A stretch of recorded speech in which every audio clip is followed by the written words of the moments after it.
kings and queens. Welcome to yet another episode of Mamba Raw and Unfiltered. I am excited about this episode. It's new for me. Well, everything is new to me. I'm new. In this episode, I get to speak with a walking, living miracle. Literally. Ethan Poetic survived a near-fatal car accident and was given only a 1% chance to live. So sit back, relax, spark one up, and jump down this rabbit hole with me as we discuss pushing pain into purpose. Let's get to it.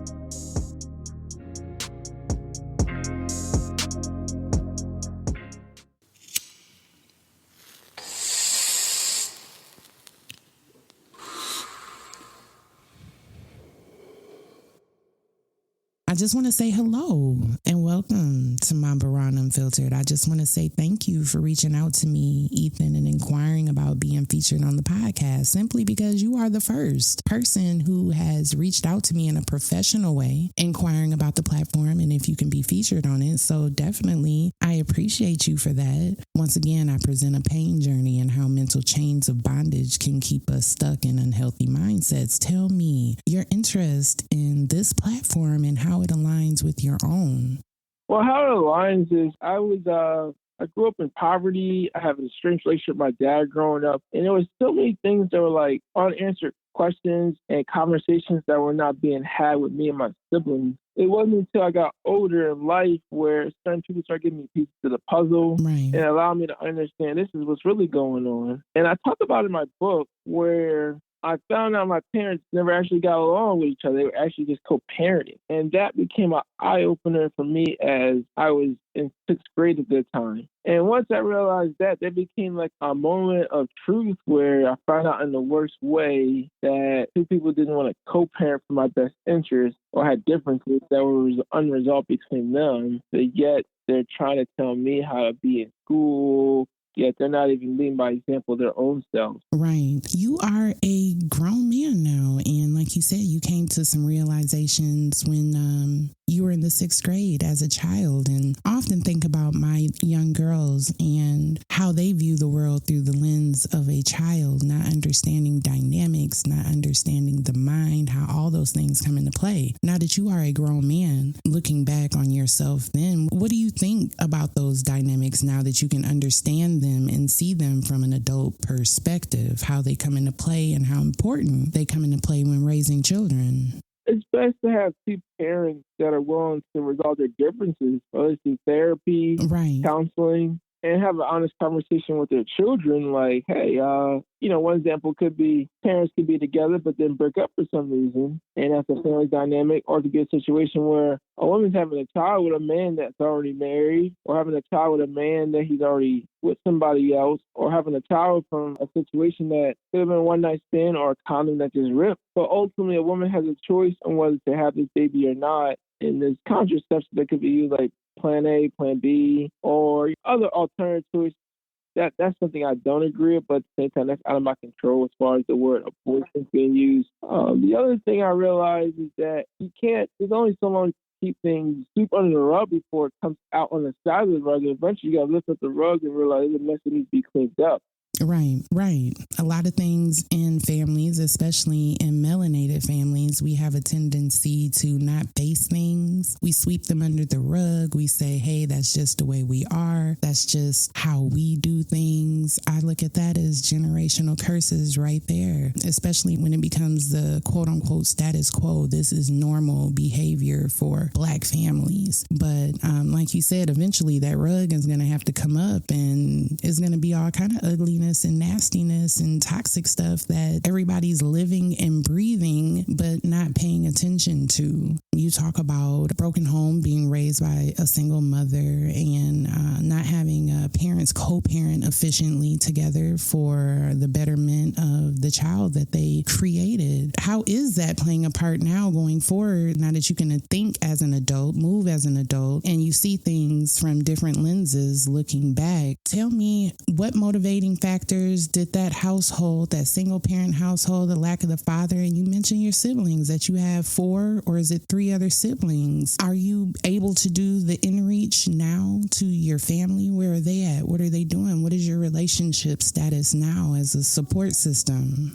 Well, let's start from the beginning with single parent household. My mom was once a single parent of four boys by 3 different men. And growing up in that situation, it seemed normal, but it wasn't normal. And I got more insight on that situation listening to Kevin Samuels, where there's a woman with 4 kids. A man on the outside looking in is like, I can't date her or court her because you got to give more of yourself to the children and play a role that the other father's not playing a role of. But here's a woman that is single, younger, no children, and you can start a potential family there. And that's a dynamic that's not being taught for women to understand, that having multiple partners and having multiple kids has consequences, and it depreciates a person's dating value as a whole. And then the fact that you got involved domestic relations to get money out of somebody financially for child support shows that there's a lack of trust and respect for each other. As far as support goes, for me, the guidance was playing video games, sport, meeting positive men who were coaches, who were originally teachers first, and then it's also the fact I went against the grain because I wanted better for myself on an individual level, but I can't take everybody with me because there's a saying, not everyone that comes with you goes with you, because it's like this quote I learned recently from Magic Johnson: the same time it takes $1 million deal, same time it takes to make $100 million deal. You have to decide, what do you value with your time, a $1 million deal or a $100 million deal? As it relates to mental health and wellness, you have to realize, what do you want to do in life? Do you want to put more time into your mental health or suppress your mental illness? And it becomes hard to get out. It becomes some normal to it that the brain is functioning like that. Well, the people who is, living in that bondage, they end up hurting the people that's closest to them. And as a result, the person has to decide whether they want better or for worse. And the biggest thing I realize is that a person can't just tell you they want to do better. They got to show you they want to do better. They got to want it bad enough. You're right. I think you said something really key there, is that the mentors that you have, I must say that you are blessed in your resilience in your mind at such a young age, because a lot of people, especially our younger people, do not have the mental fortitude to be that far thinking. Not because they can't, it's just because of environmental factors. And we forget that the brain is not fully developed for a lot of our young people until lower to mid 20s. So they're still operating from a child's point of view. Haven't really had adversity, which we'll definitely come to in your life. But for single mothers specifically, seeking, even if the father is absent, there is other people that you can look for, hopefully, prayerfully, in your community, in your church, at the school. Positive role models, uncles, cousins that you see that are living a model life in order to teach a young boy how to be a man and how to want more and strive for more. Because that's one thing a mother cannot do, is teach you how to be a man. She can teach you how to treat a woman, but she cannot teach you how to be a man. So I think that's definitely important, that mentorship role. And after you emailed me, I did do some research on your backstory and, had learned several things about you and the adversity that you've been facing in your own life. You are labeled as a walking miracle. And in your own words, you tell me what that means to Ethan Poetic to be a walking miracle. Start with a phrase I learned. It's basically a person who overcame something that required the supernatural of God or a higher calling to overcome something that seemed so impossible that became possible. And for my situation, it involved a near-death experience where I had a 99% chance of death versus 1% chance of life. And it involved my driver hitting a 18-wheeler on Route 30 in Paradise, PA. And when he ran into that 18-wheeler, he passed away instantly. My aunt had injuries. I lost a cousin. My other cousin, no injuries happened, but he witnessed it. For me, I was that mathematical equation. And, I was there when it happened, but I don't remember the car. So I've been able to paint the picture together. Can you imagine the cops arriving on the scene, had to use the yellow tape to block off traffic and direct it? Can you imagine the fire department using the jaws of life to cut the car in half? Can you imagine traffic being backed up for over 5 miles both ways? Can you imagine the ambulance checking my pulse in my neck to see if there's any blood still flowing or is it a pulse? Can you imagine the ambulance ride going from Paradise to Lakeshore City? which is about 40 miles away, while they're driving up to 70 miles per hour. And then there's the operating room where it's cold. A doctor gets called in for emergency surgery. It's high risk. Yeah, I can't. More high risk than divorce, college dropout, struck by lightning, winning the lottery, winning a car. And basically when that surgery was done, one woman thought I had passed away on the table. Wow. And she cried at the end of her shift.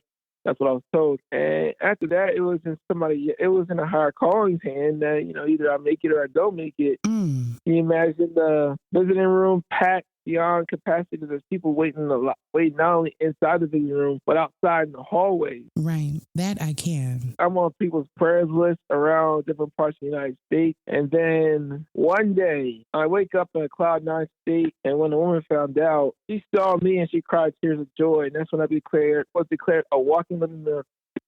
Wow.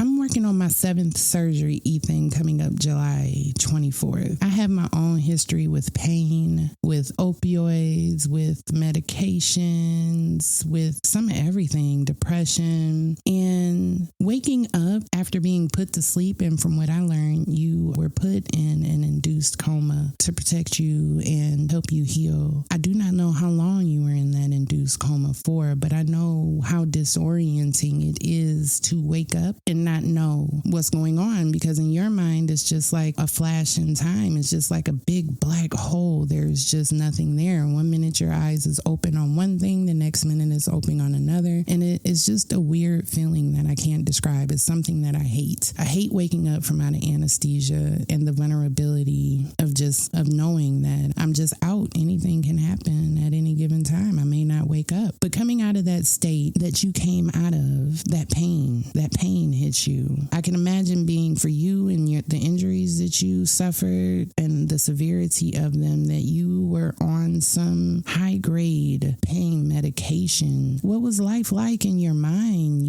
waking up for the first time and seeing whatever you saw, people around you, in the days after that, coming to awareness, so to speak? I was, when I woke up, I was just wondering why I'm in the IC unit. I got tubes in my chest, IVs in my veins. Nobody was telling me anything. And 2 or 3 days later, they finally tell me what's going on. At first, I thought it was just me. Then it turns out there's other people involved. But I got to move forward and say I was in the hospital for a month. I was in the rehab for a month. And then I was in a feeding tube for several months. And I could not eat or drink for anything, or else I would suffer consequences of pneumonia. And then eventually, there was a detox process of getting less and less medicine. Yeah.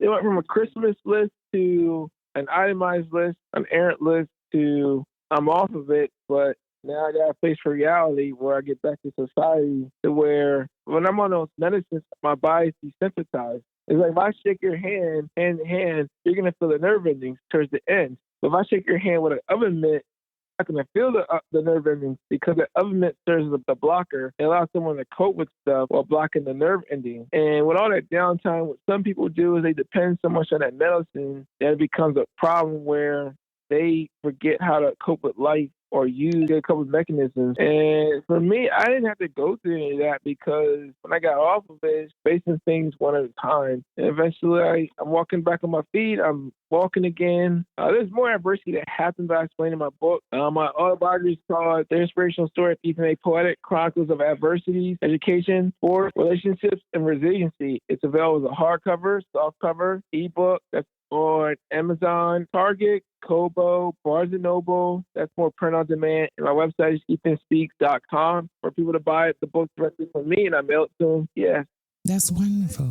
I'm just imagining everything that you're telling me, because I know, of course, it's not so simple how it sounds now in this conversation, the adversity that comes with that, because I know what I've been through, not being able to walk, the self-imposed isolation, which I remember reading an article about that said that, there were 19 months there that you had limited contact with people. And I wanted to know if that was self-imposed or was there just a lack of support, because you mentioned everybody that was there praying for you, but then there was a period of time when there was nobody there. And like I said, the mental fortitude to not only, deal with pain, that's just pain. Let's just talk about pain. Just to deal with pain it takes a lot to deal with pain. And not only were you in states of pain, you were on a feeding tube. You had to learn how to talk again, how to walk again. I can't imagine being locked in my head, aware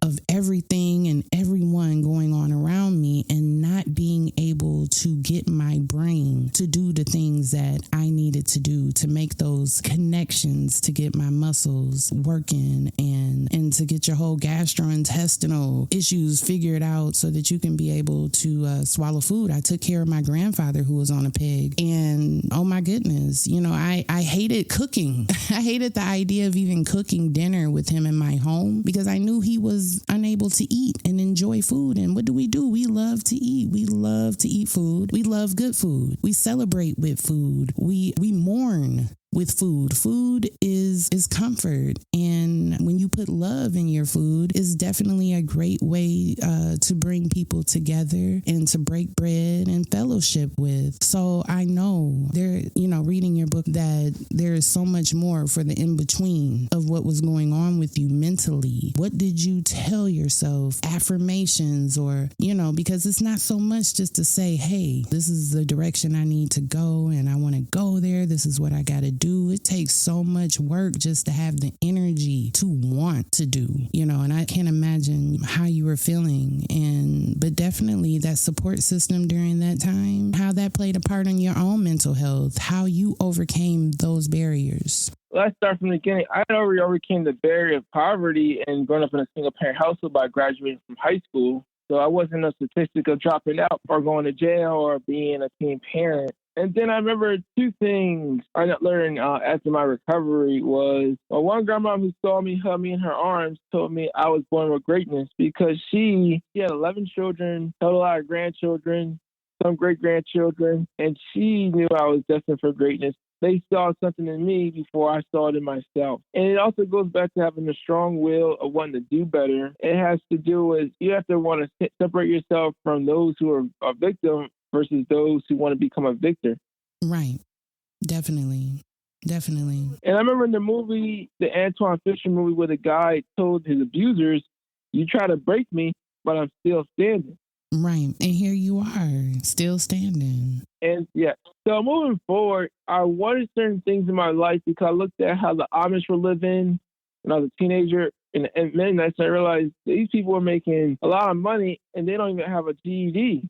Right. So moving forward, once I was able to make a recovery, I was able to work towards getting my driver's license, go to college, and make the most of myself. My stepmom, which I mentioned in the book, she had called me and said she wanted to meet me for lunch. And I met her at Perkins, and in the middle of eating, she tells me my dad's not going to help me get my life back together. That's when I lost my appetite. I was ready to leave.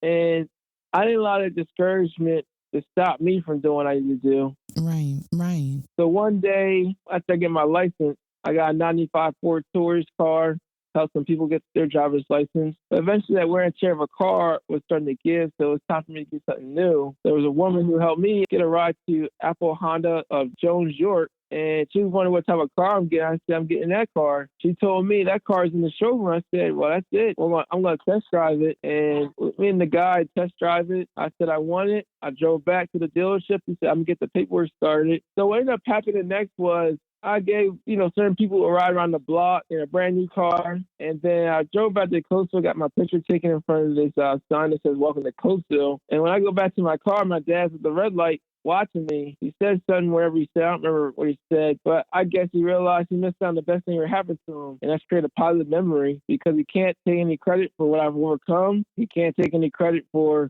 me having this brand new car without him. Therefore, I can show people that people who want to give you words of discouragement turn to encouragement, and now they get to eat their own words for breakfast, lunch, and dinner.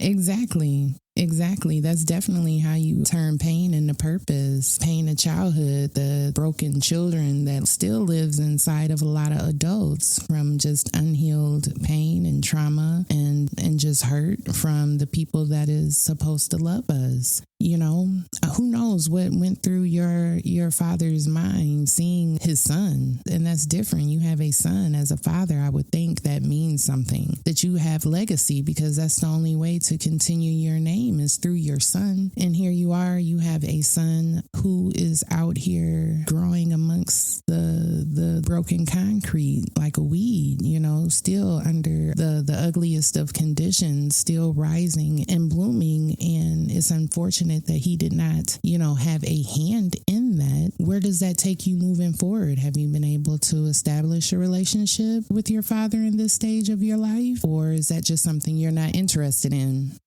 I'll just say one of several things happen.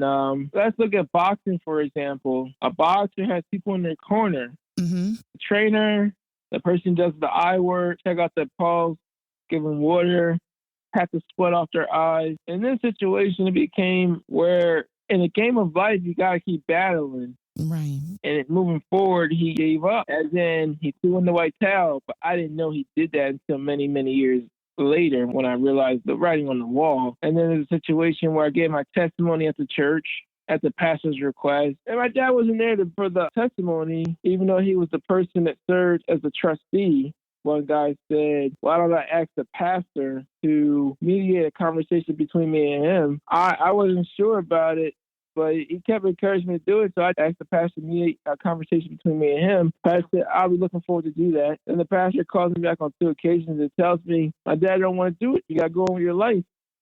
I mean, what can you do? You put the ball in his court. You did more than enough because, and that's a thought process I understand that can be toxic, is that you shouldn't, telling yourself this is something I should not have to do because I was not the person that caused this rift. You know, this should be a conclusion that the other person, the person you have a grievance with or that created the rift should come to and do themselves. But you went the extra mile and even left the door open for your father to mediate and have a conversation so that you guys can build and grow. And I can't say anything because we don't know his thought process. But, you know, if he's involved in the church and he's not even willing to, at his pastor's request, do a mediation, it sounds like, you know, he has a lot of healing left in him, a lot of guilt, a lot of shame. And he probably can't look in your eyes because I'm sure he knows you. He knows your story. He knows your history, probably knows everything about you and probably tells people from time to time, hey, yeah, this is my son right here, you know, might be taking claim to things he don't have a right to take claim to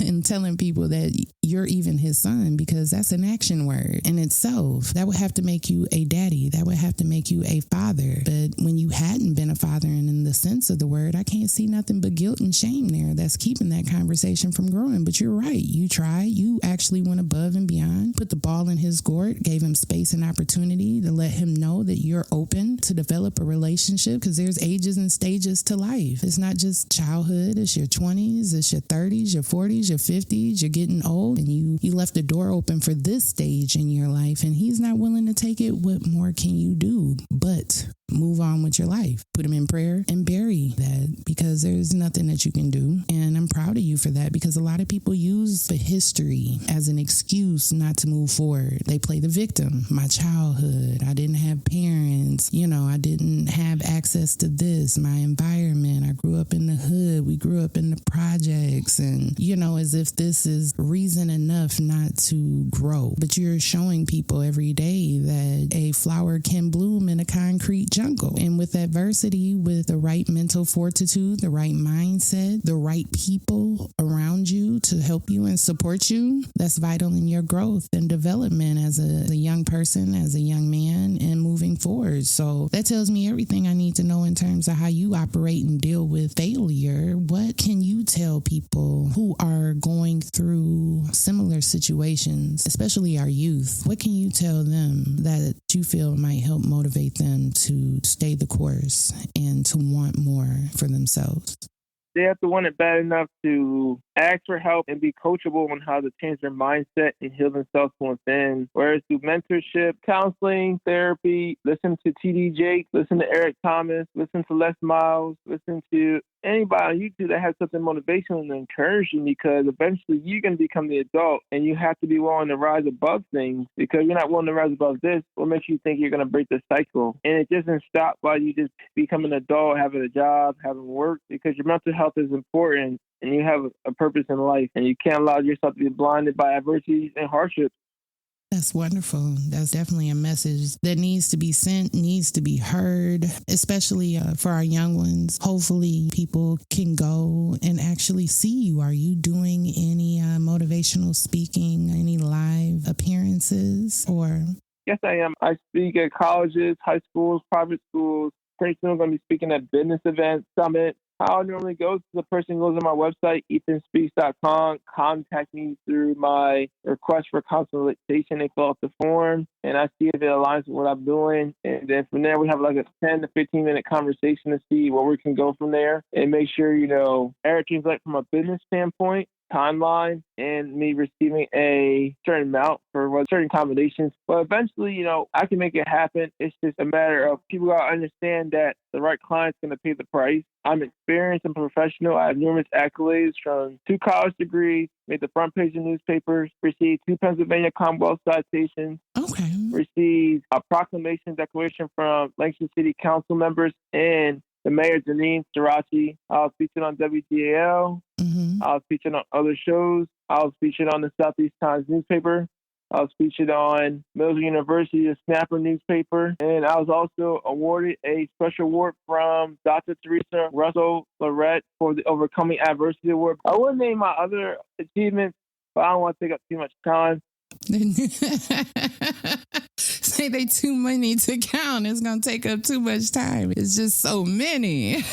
All I could say is frame them up in my bedroom, and then I got to put them in the living room, then I got to put them in the hallways. Eventually I have to put them in the kitchen. Right. Put them where you can see them, It's a visual representation of your growth and development, and that you're doing something with purpose. It sounds like... Yeah. Because you're sitting at what? How old are you now, Mr. Ethan? I'm 36, but with no kids. 36, single, no children. And what does next year, the next 5 years, what's the goal for Ethan Poetic? Where do you see yourself moving forward?